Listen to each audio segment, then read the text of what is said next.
Back when I was in college, I worked the night shift at a 24-hour gas station just off a quiet stretch of highway in Pennsylvania.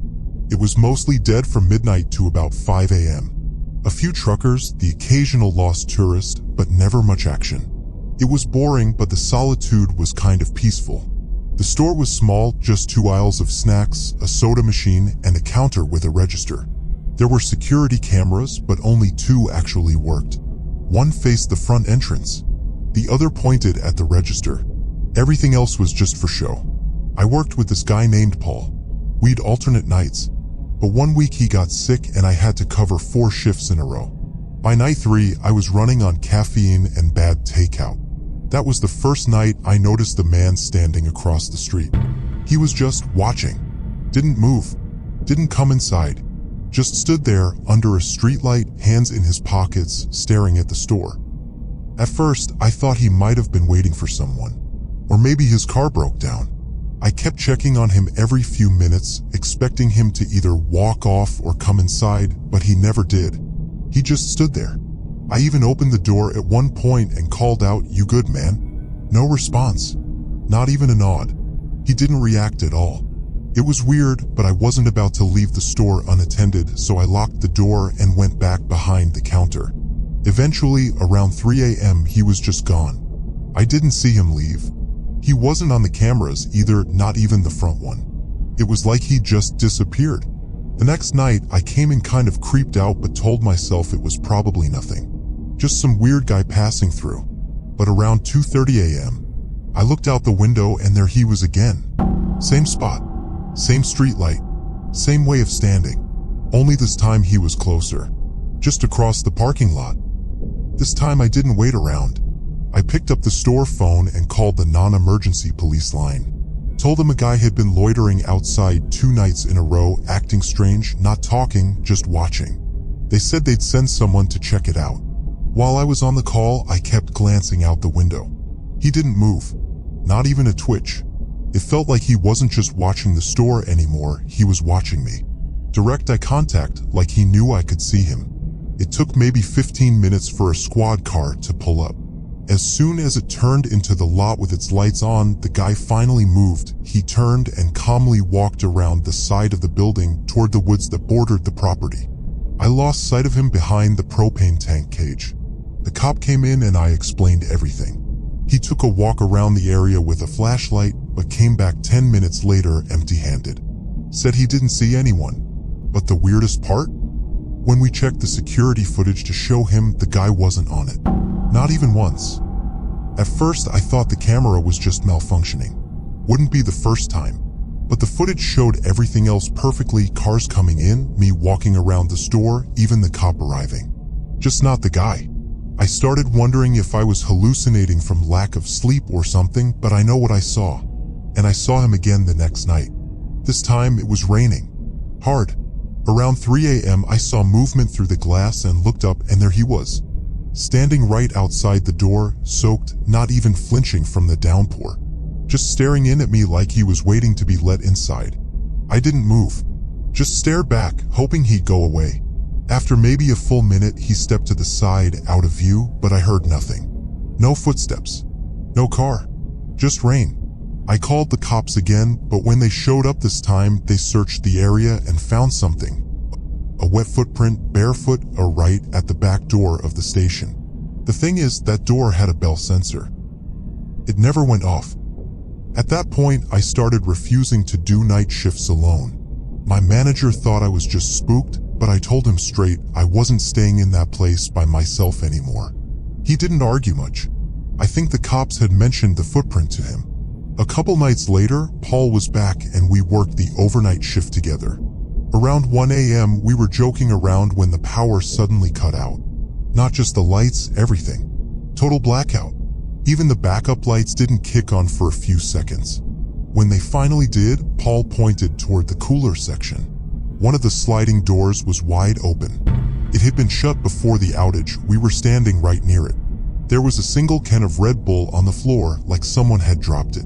We checked the store aisle by aisle. Nothing. But right after that, we noticed the security monitor at the counter, camera 1 facing the entrance, was glitching out. Flickering like crazy. And through the static, for half a second, we both saw him. Standing just outside the door.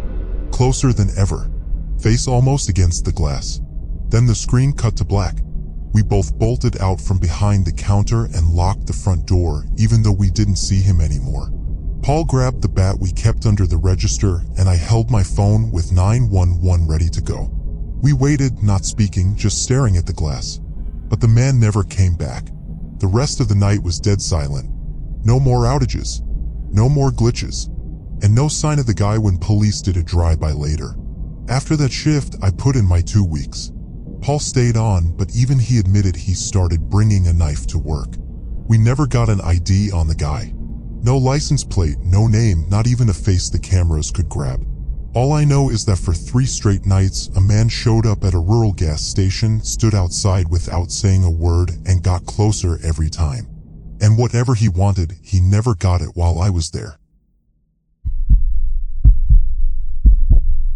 Back in 2019, I took a job doing overnight inventory management for a third-party logistics company in Illinois. Basically, I worked inside this massive warehouse, cement floors, high ceilings, rows of steel shelving. It was the kind of place that echoed when you dropped a pen. The building was shared between a few companies, but only our section ran 24/7. During night shifts, there were only 2 of us, me and a guy named Reggie. He worked the forklifts and restocked pallets while I stayed up in the office, handling logs and monitoring shipments. The office was a little glass cube suspended above the floor on one side of the warehouse. You had to climb this narrow metal stairwell to get to it. From up there, you could see the whole floor. That view was the only thing that made working alone feel remotely safe. One night, Reggie called in sick. My supervisor told me to just do what you can and stay in the office unless something's urgent. So I did. I brought a thermos of coffee and figured I'd ride the night out in front of the monitors. Everything was fine until the motion alerts started coming in from the wrong side of the building. At first, I figured it was a rodent or a bird that got inside. Happened sometimes. The system wasn't the best, but when I checked the feed, I saw something that made me sit up real straight. One of the tall shelving units, way in the back corner, had a pallet half pulled out. Not completely off, just slid a few inches like someone had grabbed it. And directly behind it, I saw a shadow. Not a blur, not a glitch. A clear silhouette of someone standing completely still behind the rack. No movement, just a shape like they were waiting or hiding. I stared at the monitor, hoping it would refresh, give me a better angle. But the feed from that section was old, only updated every 30 seconds. When the screen blinked again, the pallet was fully pushed back into place and the shadow was gone. I stood up and checked the warehouse floor from the office window. I couldn't see that exact corner from where I was, but everything else looked untouched. Still, Micah was screaming that something was off. I decided to lock the office door, just in case. I stayed glued to the monitors for the next hour, but nothing else showed up. No movement, no other alerts. Eventually, I convinced myself it had to be a trick of the lighting or a camera glitch. The cameras were black and white and grainy. One of them had a dead pixel in the center for months. Around 3 a.m. I got up to use the bathroom. There was one downstairs, near the employee lockers. I told myself if I moved fast and stuck to the main aisles, I'd be fine. Still, I grabbed the flashlight we kept in the desk and headed down the stairwell. The warehouse was silent, just that weird industrial hum from the lights. I didn't see anyone, and the pallet that was pulled earlier looked totally normal again. I made it to the bathroom, flipped the light on, and paused when I saw it. The door to the janitor's closet was cracked open. Just slightly. That door was always shut. I'd passed by it hundreds of times and never once seen it open. I stared at it for a few seconds, then I heard something inside.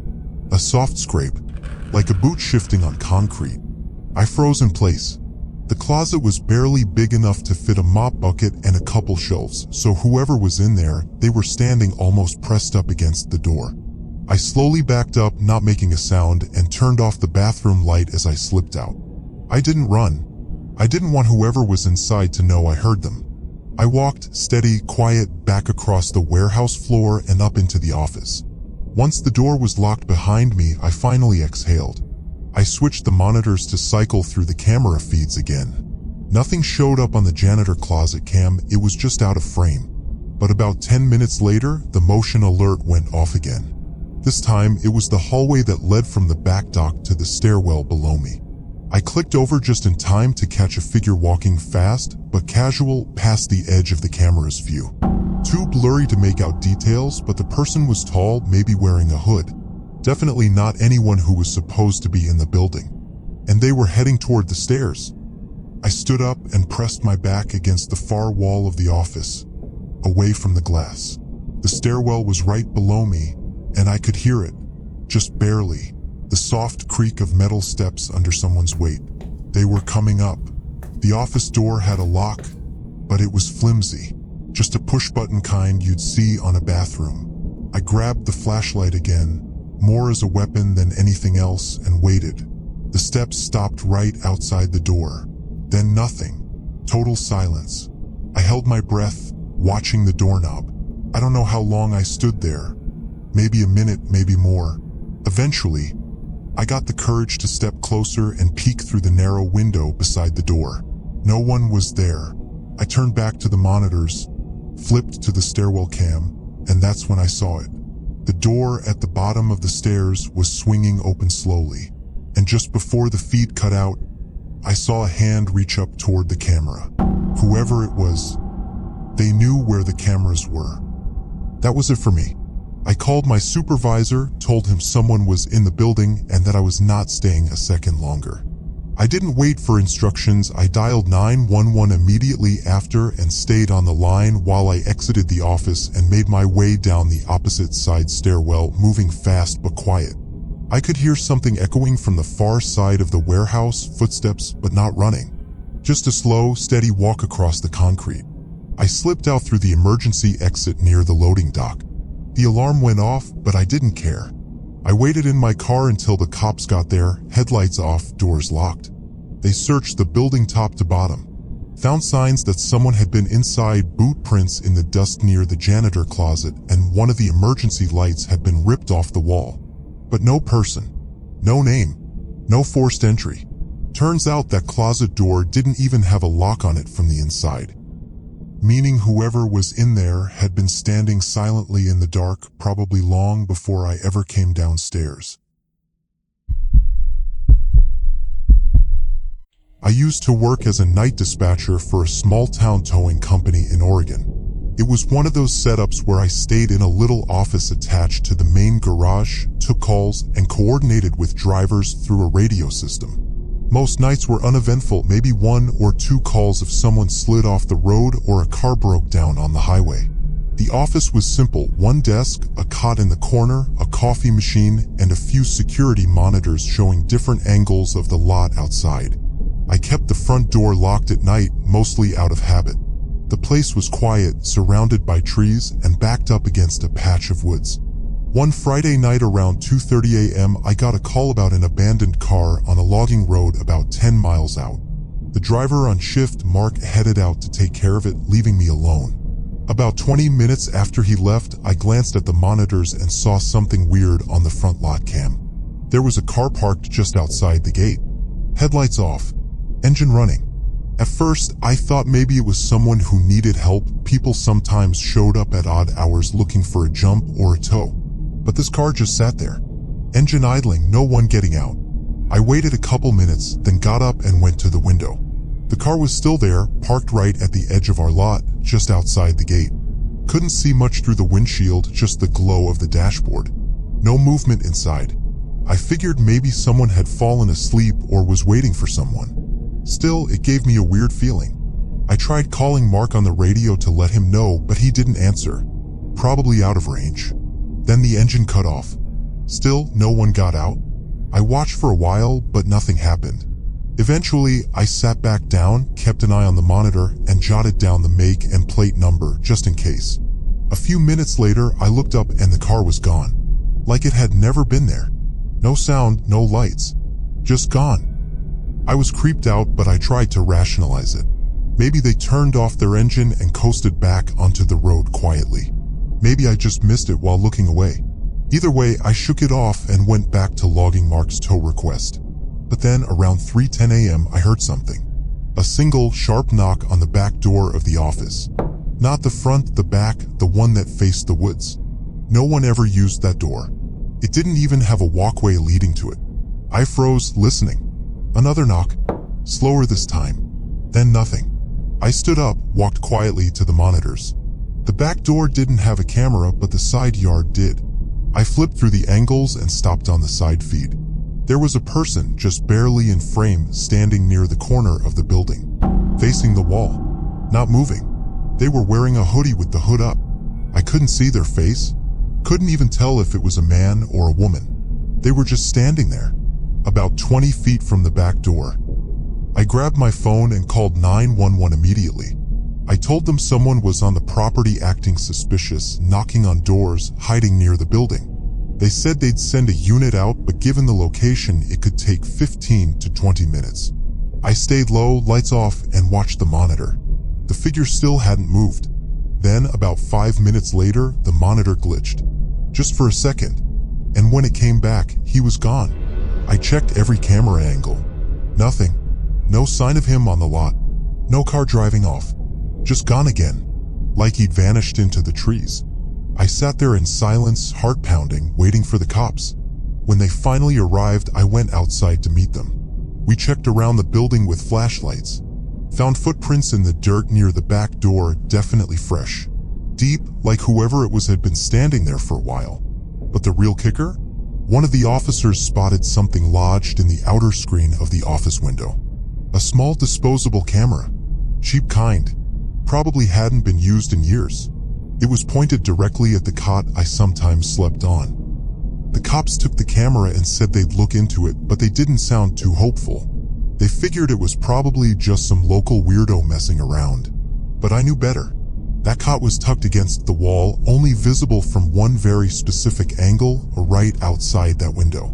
And the only way to plant a camera there without tripping our motion lights was to know exactly where the blind spots were.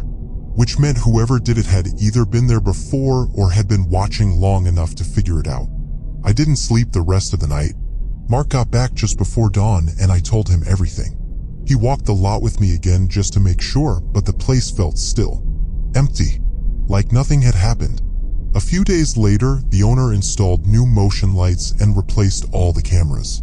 I asked the police if they ever developed the film from the disposable. They said it was blank, but I don't think it was. I think they didn't want to tell me what was actually on it. I quit 2 weeks later. Not because of the guy, exactly, but because of the feeling that I'd never know how long he'd been watching. That cot? I'd napped there probably a dozen times. No curtains. Just glass and a view of the woods. I kept thinking about all the nights I dozed off under those buzzing fluorescent lights, unaware someone might have been crouched just a few feet away, snapping pictures, or worse, just watching. To this day, I don't know if it was random or if I was being targeted. Maybe he was just some drifter. Or maybe he'd been there longer than I realized, scoping the place out, waiting for the right time. Either way, I've never worked a solo night shift again. A couple years ago, I worked as a night shift cleaner for a small, privately owned medical office in upstate New York. It wasn't some huge hospital, just a 2-floor clinic that closed at 8 p.m. every night, and I'd go in around 9 to start cleaning. It was always empty. Lights off, no staff, and just me with a key card and a checklist. The job was easy, honestly. Vacuum the floors, sanitize surfaces, restock bathrooms. Quiet, mindless work.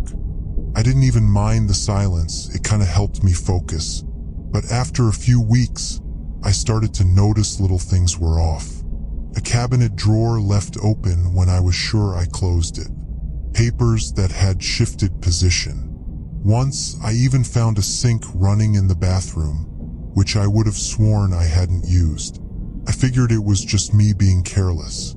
Or maybe one of the doctors stopped in late and forgot to lock up properly. Nothing really clicked until I found something that definitely shouldn't have been there. One night, I was mopping the second-floor hallway when I heard this sharp clack, like a door shutting. It echoed down the hall, and I immediately froze. I hadn't seen any cars in the lot when I came in, and I always checked the building first thing. I was supposed to be alone. I turned off the mop machine and stood there listening. Nothing. Just that low hum of the vending machine downstairs. I waited maybe 30 seconds before I called out, "Hello? Anyone here?" No answer. I walked toward the source of the sound near the break room. As I passed one of the exam rooms, I noticed the door was cracked open. I was sure I'd closed all of them earlier, but I gave it a knock anyway and peeked in. Nothing. Just a dark, empty room with the exam chair covered in plastic. But sitting on the counter was a half-empty water bottle. And it was still sweating like it had just been taken out of the fridge. Now that definitely wasn't mine. I never brought drinks with me. I usually finished everything before I clocked in. And this wasn't one of the ones the staff left behind either. The label was torn halfway off and it didn't match the brand in the vending machines. It looked random, like someone just picked it up from a gas station. That's when I started getting this weird feeling. Not full-on panic, but like something wasn't right. I stood there for a while, just listening. Then I noticed something else. Underneath the counter were two sets of footprints in the dust. One was mine, leading in, but the other set came from the opposite direction. Heavy treads like boots. And they stopped right behind where I was standing. At that point, I backed out of the room and turned on every hallway light I could find. I even did a walkthrough of the entire floor, opening every room, every closet. Nothing. No one. I figured maybe I was freaking myself out, so I decided to just finish quickly and leave. But before I could even make it back to my cart, I saw something that made me freeze. Down at the far end of the hallway, just past the staircase, I saw the corner of a jacket slip out of view. Like someone had just ducked around it. I didn't hear footsteps. No sound at all. But I saw it clear as day, a dark colored sleeve, and the way it moved, it wasn't fast like someone running. It was slow, deliberate. I didn't say anything this time. I just quietly walked to the stairwell and leaned to peek down. The lights were motion activated and the ones on the lower level were on already. Someone was definitely down there. I took out my phone and called my supervisor. Told him I thought someone might have broken in. He told me to stay where I was and call the police. I said no, I was already halfway out the door. I hung up, went back to the janitor closet, grabbed my bag, and headed for the exit. But when I turned the corner near the lobby, I stopped cold. The front door, the one I'd unlocked with my keycard, was chained shut from the inside. That chain wasn't there when I got in. It couldn't have been. I would have noticed, and besides, only staff had access to that hardware. My keycard didn't unlock anything to do with the chain. It was purely for digital locks. Someone had physically locked me inside. At that point, my hands were shaking. I ran to the nearest office, slammed the door shut, and locked it from the inside. I called 911 and told the dispatcher that I was trapped in a medical building and someone else was inside with me. I didn't know if it was a squatter or a patient who snuck back in, but I didn't feel like it was just a random drifter. It took the cops 10 minutes to get there, and I didn't move the whole time. I just crouched under the desk, staring at the door. I didn't hear anything, no footsteps, no breathing. But the whole time I kept thinking about those footprints in the dust, how they ended right behind me. And then the police called out through the building, loud, clear voices echoing through the halls. I came out, hands up. They cut the chain and walked me outside. But when they searched the place, they didn't find anyone. They went room by room, even checked the crawl space in the basement. Nothing. No person, no signs of forced entry. But the cops didn't accuse me of lying. They found the water bottle, the footprints, and obviously the door had been chained shut from the inside.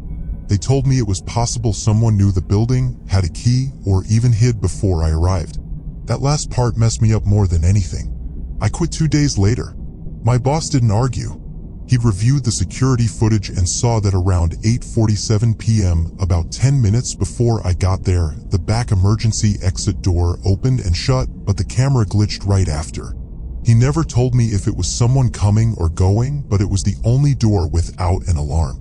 I still don't know what that person wanted or why they never showed themselves, but I'm convinced if I hadn't noticed that water bottle, if I hadn't been paying attention, I might have turned around to find someone standing right behind me.